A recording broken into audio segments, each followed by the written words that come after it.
Hi everyone, I am doctor Neha Joshi. आपका स्वागत है मेरे YouTube channel doctor Neha Joshi care clinic. आज के वीडियो में मैं आपसे बात करने वाली हूँ स्लीप एपनिया के बारे में, यानी कि सोते वक्त आपको सांस का ना आना। अचानक से बिना किसी कारण के, आज कई बार तो आपको पता भी नहीं चलता है, लेकिन रात में आप सांस लेना भूल जाते हैं, जिसकी वजह से आपका दम घुटने लगता है और दम घुटने की वजह से आपको काफ़ी सारी प्रॉब्लम्स क्रिएट होती हैं। और इस बीमारी वाले जो पेशेंट हैं वो इस बीमारी के ट्रीटमेंट के अलावा बाकी सब करा लेते हैं। भूत प्रेत वाले, झाड़ फूक वाले डॉक्टर्स जो होते हैं, डॉक्टर तो नहीं कहूंगी, या जो भी होते हैं वो बाबा वगैरह, उनके पास भी जाते हैं, डॉक्टर्स के पास भी जाते हैं, दुनिया भर के आयुर्वेदिक और यूनानी और होम्योपैथी ट्रीटमेंट अपनाते रहते हैं। लेकिन ये जो प्रॉब्लम है उसका ट्रीटमेंट नहीं कराते, क्योंकि ये बहुत ही ज्यादा कंफ्यूजिंग वाली बीमारी है। तो कोई टाइम वेस्ट ना करते हुए डायरेक्टली स्टार्ट करूंगी कि स्लीप एपनिया है क्या। स्लीप, सोना, ऑब्वियसली। एपनिया का मतलब होता है सांस का ना आना।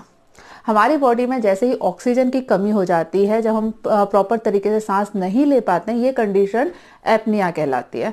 अब भगवान ने हमारे जो सांस लेने की जो प्रक्रिया है, जो सिस्टम है, वो इतना खूबसूरत तरीके से बनाया हुआ है कि हमें कभी पता ही नहीं चलता कि हम सांस ले रहे हैं।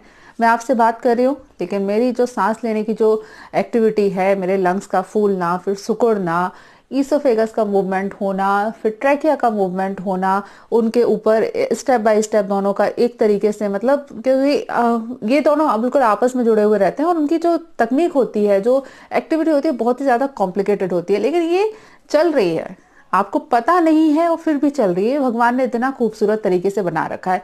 लेकिन जब आप सोते हैं, सोने के दौरान हमारे दिमाग का बहुत सारा हिस्सा भी सो जाता है, कुछ एक्टिविटीज रहती हैं वो चलती रहती हैं। लेकिन जिन पेशेंट को स्लीप एपनिया की कंडीशन होती है, उनको सोते समय ये जो सांस लेने की प्रक्रिया है, इसमें गड़बड़ी आ जाती है, जिसकी वजह से उनके शरीर के अंदर ऑक्सीजन की मात्रा कम हो जाती है। और जैसे ही ऑक्सीजन की मात्रा कम होती है, उनको दम घुटने वाले सिम्टम्स आते हैं। ये बीमारी के कितने टाइप्स होते हैं, ट्रीटमेंट क्या है, उससे पहले मैं आपको कुछ सिम्टम्स बताती हूँ। मैं आपको सिम्टम्स जैसे ही बताऊंगी तो आप लोगों को लगेगा कि हाँ यार, ये तो शायद है बीमारी। अभी तक आप सोच रहे होंगे ये कोई ऐसी बहुत लंबी चौड़ी बड़ी हाई क्लास वाली लोगों की बीमारी है, पर ऐसा नहीं है। इसके सिम्टम्स सुनिए, बड़े मजेदार होते हैं। स्लीप एपनिया का सबसे पहला सिम्टम होता है मॉर्निंग सिकनेस का होना। मॉर्निंग सिकनेस मतलब आप जैसे ही सुबह उठेंगे, सुबह उठने के साथ से ही आपको चिड़चिड़ापन रहेगा, बिना किसी कारण से आपको गुस्सा आएगा, कमर में दर्द हो सकता है सुबह उठने के टाइम पे, सिर में दर्द हो सकता है। और अगर दर्द नहीं भी है तो आप ये मान के चलिए कि आपको सुबह का टाइम अच्छा नहीं लगेगा। आप उठेंगे, आप हमेशा अपने आप को बीमार फील करेंगे। हुआ क्या है ये आपको पता भी नहीं रहेगा। ना आपके सिर में दर्द है, ना आपके कमर में दर्द है, लेकिन कुछ तो है, आप अच्छा फील नहीं कर रहे, आप बीमार फील कर रहे हैं। ये होता है पहला सिम्टम स्लीप एपनिया का। दूसरा बड़ा ही मजेदार सिम्टम है, दूसरा है सपने का आना। सपने आते हैं, बड़े खूबसूरत मीठे मीठे सपने आते हैं, किसी को भूत प्रेत के, किसी को किसी और चीज के, लेकिन सपने बहुत आते हैं। और ये सपने आने की वजह से लोग टोटके अपनाते हैं। बिस्तर के नीचे चाकू रखेंगे और पैरों में कुछ लगा के सोएंगे, माला पहनेंगे, रुद्राक्ष धारण करेंगे। भूत प्रेत वाले, जो झाड़ फूक वाले जो लोग होते हैं, उनको दिखाएंगे, लेकिन उनकी बीमारी ठीक नहीं होती। सपने हम सभी को आते हैं, लेकिन हाँ, हमारे जो दिमाग है उसमें एक तो होता है जब हम डीप स्लीप में रहते हैं, जैसे ही हम डीप स्लीप में रहते हैं हमें सपने आते हैं, लेकिन वो सपने हमें याद नहीं रहते। अगर आपकी जो स्लीप है, अगर आप सोते समय आपको गहरी नींद नहीं आ रही है, बहुत ही हल्की नींद आती है, तो आपको आपको जो सपने आते हैं वो याद रहते हैं, और सपने आने की वजह से बार बार नींद खुलती भी है। अगर आपको रात में बहुत ज्यादा सपने आ रहे हैं, या सपने आपको सुबह उठने के बाद ज्यादातर समय पर आपको अपने रात में देखे गए सपने याद रहते हैं, तो आपको स्लीप एपनिया की प्रॉब्लम हो सकती है। ये हुआ दूसरा मजेदार सिम्टम इसका। तीसरा सिम्टम होता है आपको खर्राटों का आना। खर्राटे की वजह से बार बार नींद का खुलना, खर्राटे महसूस होना, गले में कुछ जकड़न महसूस होना, ये सिम्टम इसमें अक्सर आते हैं। इसके अलावा इसमें इसमें काफी सारे सिम्टम्स हो सकते हैं। एक और इसका मजेदार सिम्टम है, वो है रात में बार बार टॉयलेट का लगना। ये बड़ा कंफ्यूजन होता है। बार बार रात में अक्सर अगर आपको 2 या 3 बार से ज्यादा टॉयलेट लगती है, तो ज्यादातर लोग आपको सोचेंगे कि आपको डायबिटीज की प्रॉब्लम है, क्योंकि ये डायबिटीज का क्लासिकल सिम्टम होता है। पर कई बार ये स्लीप एपनिया की भी प्रॉब्लम हो सकती है। आपको ऑक्सीजन नहीं आती, ऑक्सीजन की वजह से आपका दम घुटता है, दम घुटने की वजह से वो जो दम घुटने वाली फीलिंग आ रही है उसकी वजह से आपको यूरिनेशन की अर्ज हो जाती है, आपको इच्छा होती है कि आप अपना मल मूत्र पास कर दें, इसकी वजह से आपकी नींद खुल जाती है। तो ये एक बड़ा मजेदार सिम्टम होता है। इसके अलावा इसमें और बहुत सारे सिम्टम्स आ सकते हैं। आपको हाथ पैरों में दर्द का होना, खिंचावट होना, सिर दर्द का होना, घबराहट होना, सुबह सुबह चिड़चिड़ापन लगना, हेडेक्स होना, माइग्रेन की प्रॉब्लम हो जाना, इंसोम्निया की प्रॉब्लम होना, ये भी कई बार होती है। क्योंकि लोग सोचते हैं कि हाँ मुझे नींद नहीं आती, पर नींद तो आपको प्रॉपर आती है, लेकिन वो आपको नींद गहरी नहीं आती। ये दो अलग अलग कंडीशन होती है। नींद गहरी नहीं आना स्लीप एपनिया के कारण हो सकता है। अब आपने ये सारे सिम्टम्स सुने तो आप लोगों को लग रहा होगा हाँ यार ये तो होता है, मुझे अच्छी नींद नहीं आती, मुझे रात में सपने बहुत आते हैं, कुछ ना कुछ ये सारे सिम्टम्स ज़्यादातर लोगों को मिलेंगे। इसीलिए मैंने बोला कि ये बहुत कॉमन प्रॉब्लम है, बहुत सारे लोगों को होती है। तो अब इसके आगे बात करते हैं। जब आप लोगों को इंटरेस्ट आ गया टॉपिक में तो अब आगे बात करते हैं कितने टाइप के होते हैं। स्लीप एपनिया मेनली दो प्रकार का होता है। पहला होता है ऑब्स्ट्रक्टिव। ऑब्स्ट्रक्टिव बहुत ही सिंपल सा वर्ड है, किसी भी प्रकार का अवरोध हो जाना। आपकी जो सांस की नली है जो कि नाक से चालू होके आपके लंग्स के अंदर तक जा रही है, इस सांस की नली में कहीं पर भी किसी भी जगह पर किसी भी प्रकार का अवरोध होना ऑब्स्ट्रक्टिव स्लीप एपनिया होता है। अब ये अवरोध आपको कहीं पर भी हो सकता है। अगर आप मॉडर्न में पढ़ेंगे तो वो एक एक स्टेप के हिसाब से नाम रख सकते हैं। आपको नाक के अंदर नेजल पॉलिप की प्रॉब्लम हो सकती है, आपको डीएनएस की प्रॉब्लम हो सकती है। गले में अगर हम यहाँ देखें तो वल्वाइटिस में, वल्वाइटिस जो तालू होता है वहां पर एक छोटी सी एक संरचना होती है जिसको वल्वा बोलते हैं। अगर ये वल्वा में सूजन आ जाती है तो रात को सोते समय अक्सर ये आपका जो श्वास नली का मार्ग है वो अवरोध कर देती है। तो वल्वाइटिस में भी ये प्रॉब्लम होती है।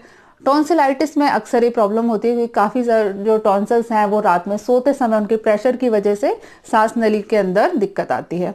इसके अलावा भी और अगर मैं स्टेप बाय स्टेप आगे बढ़ते जाऊंगा, ट्रैकिया में किसी प्रकार का कोई ऑब्स्ट्रक्शन है, अगर ब्रोंकस में किसी प्रकार का ऑब्स्ट्रक्शन है, या फिर निमोनिया वगैरह में जब छाती के अंदर बहुत ज्यादा कफ भर गया है, तब आपको स्लीप एपनिया की कंडीशन हो सकती है।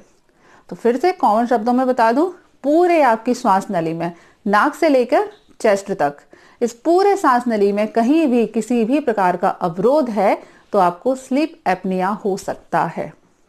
जितने लोगों को खर्राटे आते हैं उनको स्लीप एपनिया होता है। खर्राटे आने का मतलब यही होता है कि आपके श्वास नली में कोई अवरोध डेवलप हो रहा है। अब ये जो अवरोध होता है वो दो प्रकार का हो सकता है। या तो कोई चीज ग्रोथ कर गई हो, जैसे मैंने बताया कि वल्वा में स्वेलिंग आ सकती है, इस प्रकार से हो सकता है। कोई ट्यूमर बन गया हो, कोई सिस्ट हो गई हो कहीं पर, इस प्रकार से हो सकता है। दूसरा एक होता है कफ का जम जाना। हमारे शरीर में जितने भी ऑर्गन्स हैं, जितनी भी संरचनाएं, वहां से थोड़ा थोड़ा म्यूकस निकलता रहता है। पर जब कभी म्यूकस ज्यादा मात्रा में निकलता है तो दिन में तो चूंकि हम बात करते हैं, थूक गुटकते हैं, बार बार अपनी नाक साफ करते हैं, लेकिन रात में ऐसा नहीं होता। तो जब रात में आप लगातार एक कंडीशन में लगातार सो जाते हैं तो एक म्यूकस है ये इकट्ठा हो जाता है और म्यूकस की वजह से ही आपको स्लीप एपनिया की कंडीशन हो सकती है। ये जो मैंने अभी आपको बताया ऑब्स्ट्रक्टिव स्लीप एपनिया, ये ज्यादा कॉमन है। 80% टाइम पर यही होता है और इसका ट्रीटमेंट इजीली आप लोग कर सकते हैं।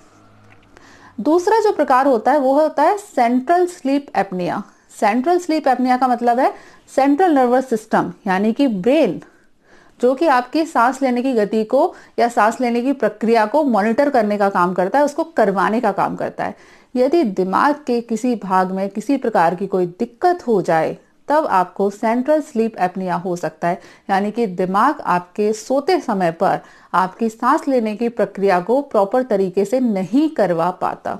ये ज्यादा खतरनाक प्रॉब्लम है। इसमें आपको प्रॉपर डॉक्टर से मिलकर अपने बहुत सारे टेस्ट करवाने की जरूरत पड़ सकती है। बहुत सारी बीमारियां होती है। हाइपरटेंशन में कई बार ऐसा हो जाता है, अगर ब्रेन के अंदर किसी प्रकार का कोई क्लॉट है, किसी प्रकार की छोटी सी सिस्ट या ट्यूमर डेवलप हो रहा है, या फिर ब्रेन की जो नसें होती है उसमें किसी प्रकार की स्वेलिंग आ गई है, किसी प्रकार का वायरल या बैक्टीरियल इन्फेक्शन हो गया है जो कि ब्रेन में होता है, उसकी वजह से आपको सेंट्रल स्लीप एपनिया हो सकता है। ये ज्यादा सीरियस कंडीशन होती है। अब कुछ इसके ट्रीटमेंट के बारे में बात कर लेती हूँ। ट्रीटमेंट में आपको जो 80% वाला है ऑब्स्ट्रक्टिव स्लीप एपनिया, उससे रिलेटेड आपको ट्रीटमेंट बताऊंगी। पहला ट्रीटमेंट तो आपको ये करना है, वो है आपको अदरक का प्रयोग करना है। अदरक का रस किसी भी प्रकार से आपकी सांस की नली में चाहे स्वेलिंग हो या फिर कफ जम गया हो, इन दोनों को ही खत्म करने का काम करता है।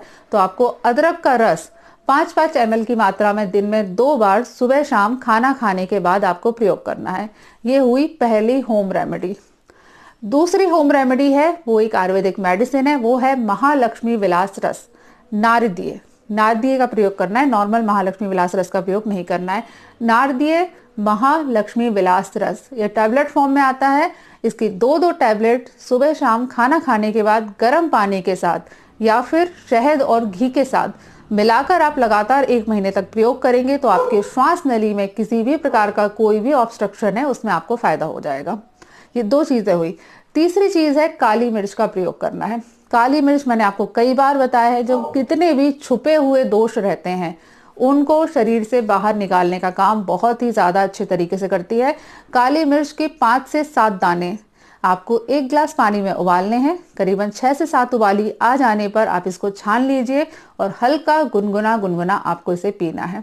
ये 3 होम रेमेडीज है जो कि आपकी ऑब्स्ट्रक्टिव स्लीप एपनिया पे काम करती है। इसके अलावा जो अलग अलग डिसीज मैंने आपको बताई, जैसे नाक के अंदर का मान लीजिए नेजल पॉलिप हो रखा है, आपको डीएनएस की प्रॉब्लम हो रखी है, ब्रोंकाइटिस की समस्या या टॉन्सिलाइटिस की समस्या है, या फिर इससे और भी जो मैंने भी बीमारियां बताई, तो इन सब से रिलेटेड मैं ऑलरेडी काफी सारे वीडियोस बना चुकी हूँ। अगर आपको पता है कि किस बीमारी के कारण आपको स्लीप एपनिया डेवलप हो रहा है तो आपसे रिक्वेस्ट है कि पर्टिकुलरली वो वाला वीडियो देखिए। जैसे मान लीजिए आपको ब्रोंकाइटिस है तो ब्रोंकाइटिस वाला वीडियो देखिए, उसकी लिंक मैंने आपको डिस्क्रिप्शन में मैं दे दूंगी आपको, तो वहां से आप देख सकते हैं। अगर आप पूरे रेस्पिरेटरी ट्रैक के ऊपर मैंने जितने वीडियोस बनाए हैं वो देखना चाहते हैं तो एक प्लेलिस्ट है पूरी, उसकी लिंक मैंने नीचे दे दिया, वो भी देख सकते हैं। तो सारी चीजें नाक से रिलेटेड जितनी भी प्रॉब्लम्स आपकी होती है, चेस्ट से रिलेटेड, वो सारी की सारी कवर हो जाएंगी। तो स्लीप एपनिया से रिलेटेड जितनी मेरे पास जानकारी थी मैंने आपके साथ शेयर करी है। अगर आपको वीडियो पसंद आया हो तो प्लीज लाइक का बटन जरूर दबाइए, कमेंट करना मत भूलिए। मेरे वीडियो हफ्ते में 3 दिन आते हैं, सोमवार, बुधवार और शुक्रवार के दिन। मुलाकात होगी आपसे नेक्स्ट वीडियो में, तब तक के लिए stay healthy and be happy. Good bye.